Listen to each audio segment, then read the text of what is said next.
श्री राधिका चरण रेणु मनुस्मरामि।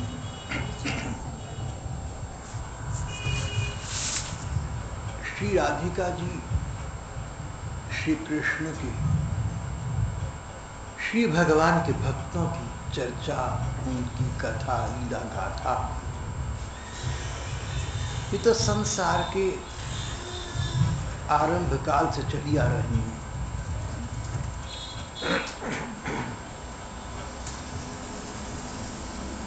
हमारे धर्म ग्रंथों में, मुख्यतः हमारे पुराणों में तब तक के युगों की अनेकानेक भक्त गाथाओं का वर्णन मिलता है। उसके बाद हमारे पिछले 5,500 वर्ष में जो भक्त हुए, कलयुग में जो भक्त हुए, उनके चरित्र भी जहां तहां प्रकाशित है, प्राप्त हो जाते हैं। कई बार मन ऐसा सोच सकता है कि 5,000 वर्ष पुरानी बातें हों या 500 वर्ष पुरानी बातें हों, सब पुरानी बातें हैं। सचमुच इस प्रकार के प्रीति पूरित भक्त होते हों तो हमें क्या पता। इस प्रकार हमारा मन कभी तर्क कर सकता है, लेकिन जब हम देखते हैं कि पिछले 100 वर्षों में, 125 वर्षों में, या उससे भी अधिक हमारे समय के निकट कई भक्त हुए, उनसे जो प्रेरणा प्राप्त होती है वो मन का स्पर्श करती है। आज से 31 बरस पहले तक, कितना छोटा समय है ये, आज से 31 वर्ष पूर्व तक, सन 1977 की राधाष्टमी तक इस प्रकार के एक श्री कृष्ण के, श्री राधिका जी के परम प्रेमी भक्त इस देश में वृंदावन में विराज रहे थे।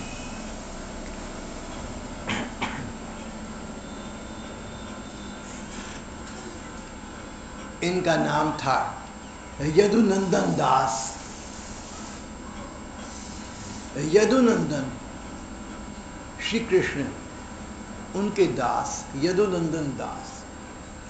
जीवेर नित्य कृष्ण दास। यूं तो हम सभी श्री कृष्ण के दास हैं, लेकिन ये स्मरण बना रहे, ये बोध हो जाए तो बड़े सत्कर्मों का परिपाक समझता है। यदुनंदन दास इस प्रकार के भक्त थे, इस कोटि के भक्त थे जिनकी कल्पना करना भी बहुत सहज, सुगम, आसान नहीं है। प्रायः भक्त शब्द का अर्थ है उस व्यक्ति से जो श्री भगवान की प्राप्ति के लिए साधना में सदा सदा सतत लगा रहता है, अपना एक पल, एक क्षण भी व्यर्थ वार्ता में या इतर चिंतन में नष्ट नहीं करता। चिंतन ठाकुर का, चर्चा भी उन्हीं की, और पूरा जीवन उनके प्रति अन्वेषण में, उनकी प्रार्थना में, उनकी प्रतीक्षा में यापन कर दिया। यदुनंदन दास इस प्रकार के प्रेमी भक्तों की स्थिति से बहुत आगे निकल चुके थे। न कोई तपस्या, न कोई साधना साधन। जब से होश में आए यदुनंदन, तभी से अपने आप, इसको आप भगवान की कृपा कहिए, पूर्व जन्म के संस्कार कहिए, कोई और कारण दीजिए, पर वस्तु स्थिति ये, वास्तविकता ये कि यदुनंदन अपने अबोध शैशव में जब होश में आई तो श्री कृष्ण में खोए हुए, उनको भजन नहीं करना पड़ा, श्री कृष्ण को पाने के लिए साधना नहीं करनी पड़ी, स्वतः प्राप्त।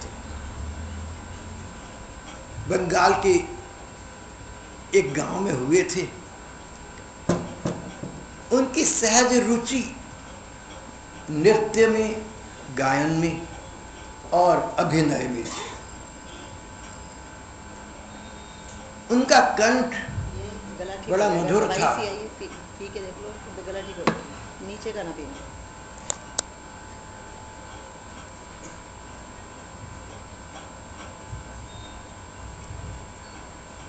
यदुनंदन अभी बहुत छोटे बच्चे थे, अबोध शैशव में थे जब नाचना उन्हें आता था, गाना उन्हें आता था, अभिनय करना उन्हें आता था, कंठ मृदुल मधुर था और सर्वोपरि बात उनकी ये सब कलाएं, उनके सब ये गुण श्री कृष्ण के प्रति, श्री राधिका जी के प्रति संबोधित थे।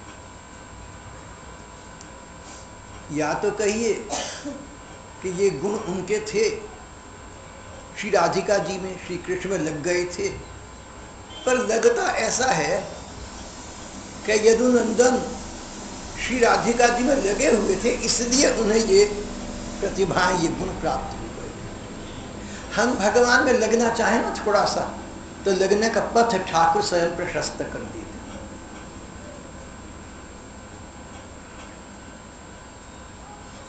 और अपने इस अबोध शैशव से ही उन्होंने गायन आरंभ कर दिया श्री राधिका जी, श्री कृष्ण के विषय में। गायन करते करते मानो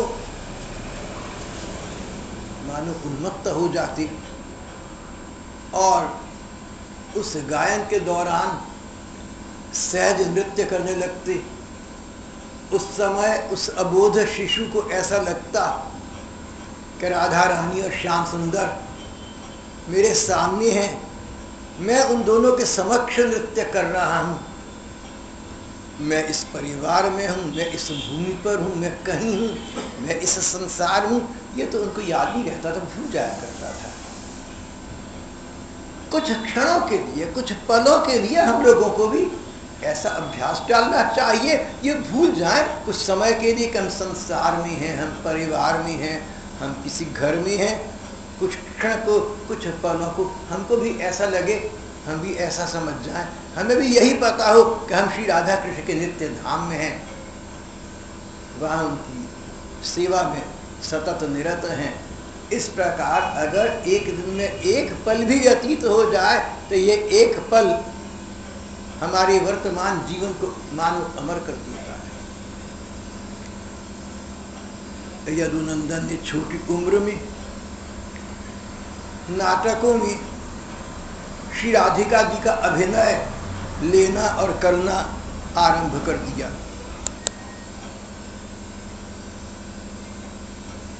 राधा जी का अभिनय किया करते,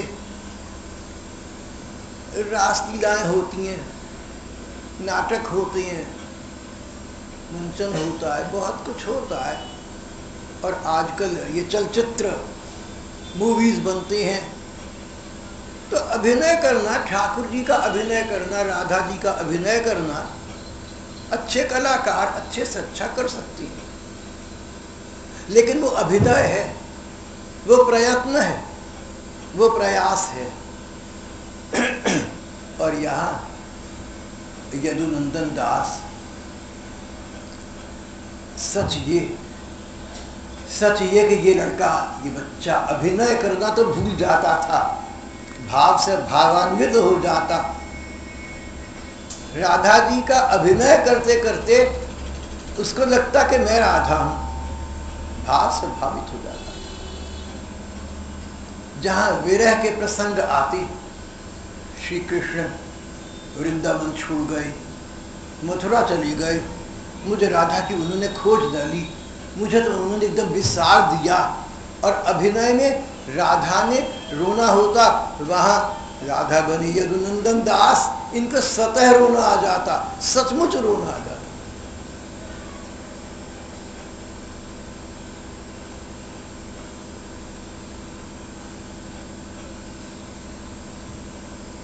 अभिनय में तो बहुत सी बातें सिखाते होंगे, कला परख, विरह की व्यथा, वियोग का नाटक करना है, अभिनय करना है तो भाई कभी आंखों से आंसू बहे, कभी शरीर कंपित हो जाए इत्यादि।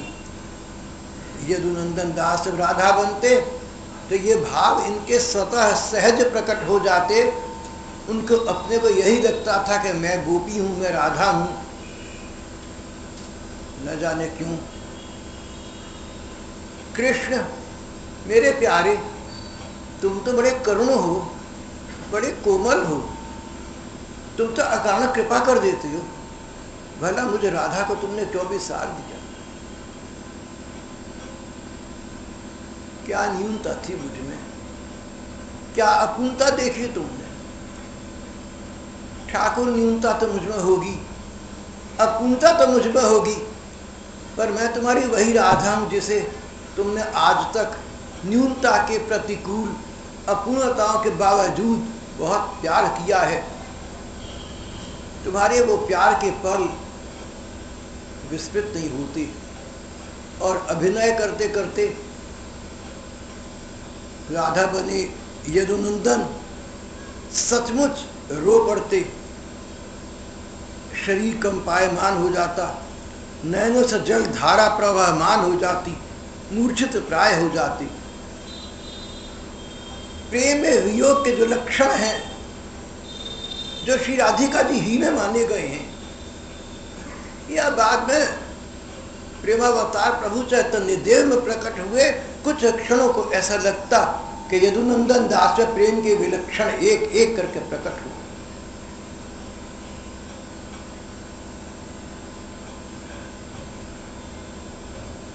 जैसे तैसे करके 18 बरस तो उन्होंने अपने गांव में, अपने घर में, अपने परिवार में काट दिए, पर अब मन अपने वश में न रहा। कृष्ण विवश मन, राधार्पित मन, टिक न सका अधिक देर अपने परिवार में, अपने घर में। 18 वर्ष की आयु में वे अपना घर परिवार, अपना गांव, वहां का अपना सर्वस्व त्याग कर यहाँ श्री कृष्ण की प्रेम भूमि, श्री राधा कृष्ण की प्रेम भूमि वृंदावन आ गए।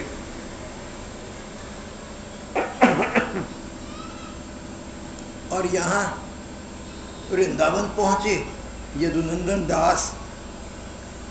व्रज की लीला स्थलियों में, वनों उपवनों में, जहां तहां यमुना जी के किनारे, कभी इस पार तो कभी उस पार, कभी इस तट पर कभी उस तट पर, कभी इस छोर पर कभी उस छोर पर, कभी वृक्षों की छाया में वृक्षों के नीचे, और कभी खुले आकाश के नीचे। जहां इनके पांव ले जाते, यदुनंदन रोते, राधा जी को पुकारते, वहीं चल पड़ते। अपने को होश नहीं होती थी कि मैं कहाँ जा रहा हूँ, किधर जा रहा हूँ।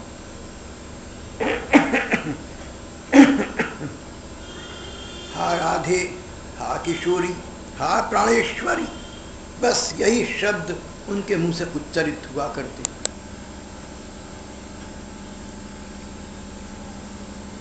कहते हैं ऐसी उनकी जब मनोस्थिति देखी तो गौरव कांति कलेवर, कनक कांति कलेवर प्रभु चैतन्य देव ने उन्हें भावलोक में दर्शन दिए और सूर्य कुंड पर रहकर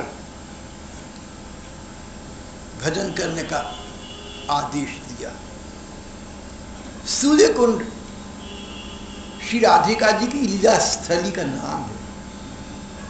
मध्याह्न काल में लगभग 4-5 बजे आज के हिसाब से तीसरे पहर के लगभग 4-5 बजे ये मान्यता है कि श्री राधिका जी सखियों सहित सूर्य कुंड में स्नान करती हैं। सूर्य कुंड के किनारे अपने आभूषण रख देती हैं। एक बार तो मधुसूदन दास नाम के एक भक्त थे, उनसे कहा था कि यहाँ सूर्य कुंड पर एक शिला देखोगे तुम, मेरे वस्त्र मेरे आभूषण यहाँ रखे रहे। आभूषणों के स्पर्श से धीरे धीरे आभूषणों के कुछ चिन्ह वहाँ अंकित हो गए हैं, उस शिला का तुम सेवन करना। श्री आधांकित वो शिला आज भी मधुसूदन दास बाबा की समाधि पर विराज रही है।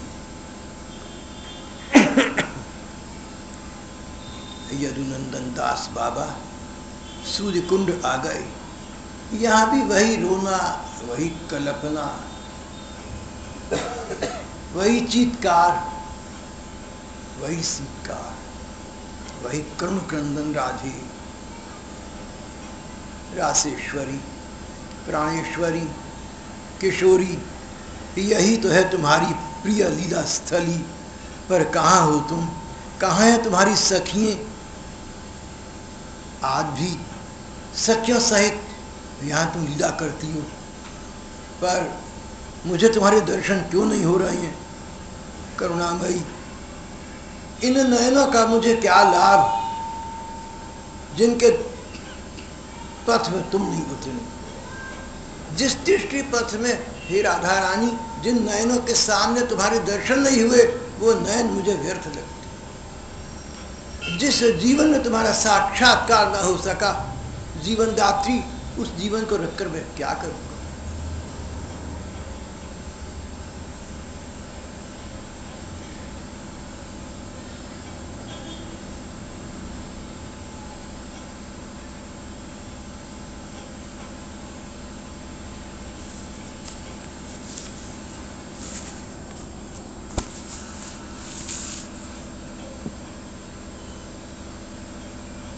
कुछ दिन बाद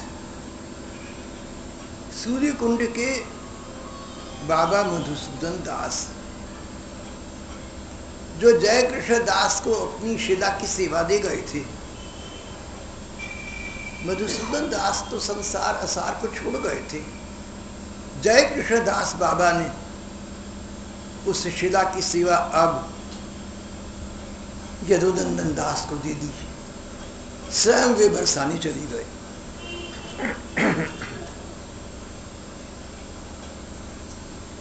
ये शिला राधांकित शिला, श्री राधिका जी के स्नान करते समय यहाँ आभूषण रखे जाते थे, उनके चिन्ह यहाँ अंकित छोटे मोटे थोड़े से हो गए थे। राधा करावचित पल्लव वल्लरी की ऐसी सी स्थिति हो गई। यदुनंदन दास बाबा शिला की सेवा प्राप्त कर बहुत प्रसन्न हुए। साक्षात राधा रानी की सेवा समझकर बहुत दिन तक बड़े प्रेम से करती रहे। बाद में भागवत भवन नाम के स्थान पर उन्होंने एक कुटिया में अपना आवास स्थिर किया। सारा जीवन, लगभग सारा जीवन उस झोपड़ी में बिता दिया। बड़े बड़े श्रद्धालु बन गए थे, बड़े बड़े लोग उनकी सेवा में उपस्थित होकर अपना गौरव मानते थे। सभी ने कहा, बाबा आपके लिए अलग से एक सुविधाजनक कुटिया का निर्माण कर देती हैं, पर बाबा नहीं माने। देह की रक्षा के लिए ब्रजवासियों के घर घर के टुकड़े छोड़कर और कभी किसी वस्तु का आश्रय न लिया। लगता है कि उन्हें आहार विहार की चिंता ही नहीं थी।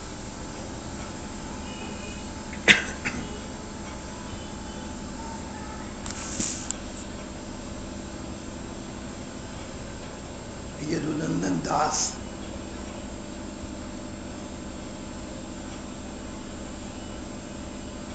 प्रतिवर्ष एक उत्सव मनाते थे, जिस शिला की सेवा इन्हें मिली, रागांकित शिला, सबसे पहले तो ये मधुसूदन दास बाबा को मिली थी, परंपरा में इनको प्राप्त हो गई थी। उस शिला का वार्षिक दिवस मधुसूदन दास बाबा के तिरुभाव की तिथि पर मनाते, अपने हाथ से आने वाले महात्माओं के लिए रसोई बनाते। 84 कोस व्रज की परिक्रमा पर भी महात्मा लोग प्रतिवर्ष उन्हें अपने साथ ले जाया करते, तो परिक्रमा में रसोई की सेवा का भार उनके ऊपर छोड़कर निश्चिंत रहते।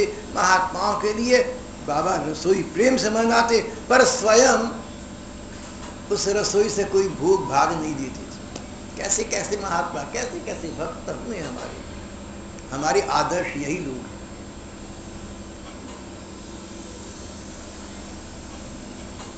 चौरासी कोस की परिक्रमा में अन्य साधु महात्माओं के लिए स्वयं रसोई बनाते, भोग बनाते, प्रसाद बनाते, पर स्वयं उस पर से भाग नहीं लेते थे। प्रणाम करके स्वयं वही दर दर के घर घर के भिक्षा के टुकड़े,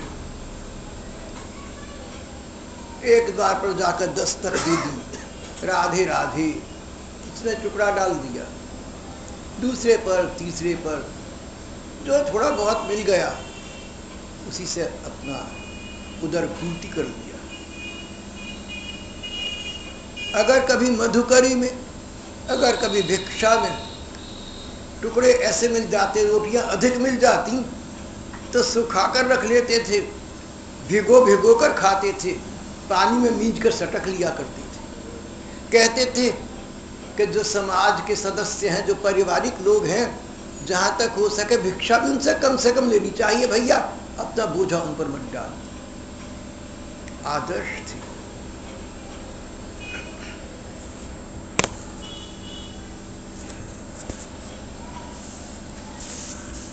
यदुनंदन दास बाबा लगभग 112 वर्ष तक इस धराधाम को धन्य करते रहे। अपने जीवन के अंतिम 20-25 वर्ष भागवत धाम में उन्होंने भागवत निवास में लगातार व्यतीत किए। देह त्यागने के 4-5 वर्ष पूर्व उनका शरीर शिथिल पड़ गया था, पर उनको देखकर लगता था कि उनकी स्थिति परमहंसों अवधूतों वाली थी। उनको बाह्य जगत का होश नहीं था, अपने शरीर का भी होश नहीं था, नींद, भूख और प्यास का भी होश नहीं था। बस राधे राधे राधे रटा करते और क्रंदन रुदन करने लगते।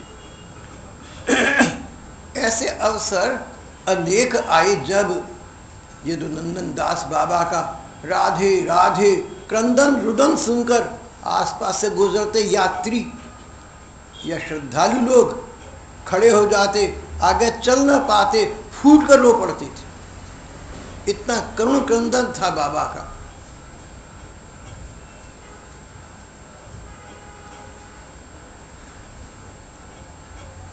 विष्णुदास बाबा नाम के एक महात्मा इनके पास इनकी वृद्धावस्था में स्वयं आ पहुंचे। उनका कहना था कि मुझे तो राधा रानी के स्वप्न में आदेश मिला है कि यदुनंदन की सेवा में रहो, उसकी सेवा से बड़ा कोई भजन नहीं। राधा रानी ने मानो अपने प्रिय सेवक विष्णुदास बाबा को शिष्य रूप में इनके पास रख छोड़ा और वे विष्णुदास बाबा प्राण से इनकी सेवा करते, पूरे मन से।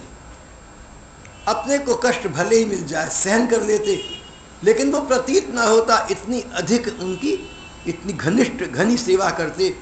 यदुनंदन दास बाबा प्राण से सेवा करते। पर